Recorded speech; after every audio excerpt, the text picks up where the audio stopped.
The A-10 is an impressive and aggressive aircraft. It may not be as fast, loud, or look as sleek as its sister fighter planes, but the sight of it will strike fear in the steel of tanks and aircraft, because it's got a big gun.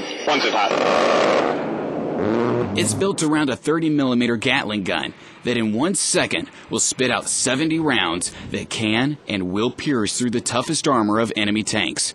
Calling it a big gun might be an understatement.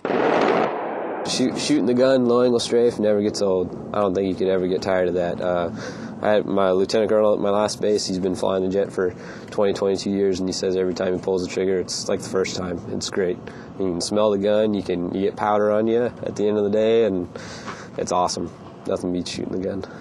Clear that one.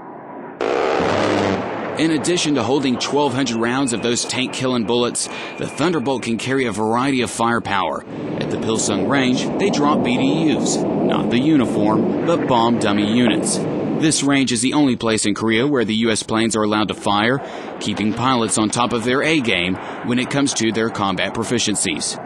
The strafing is, when you're doing low angle strafe, it's definitely it's a lot more, in my opinion, it's a lot more fun because you're making a run down a valley, and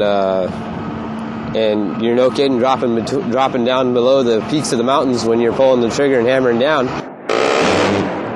Qualifying at Pilsung Range is more intense than most of the other ranges due to the mountainous terrain, but it's an environment that is perfect if they had to take the fight north. The war that we train for here, we actually get to practice every day where we would be hitting targets. Oh yeah, the A-10 is a very impressive and intimidating aircraft, not only by the firepower or how low they can get to their target, but because miles away, you can still hear the distinct sound of the roar of that big gun. I'm Air Force Sergeant Brent Skeen, Pilsung Range, Korea.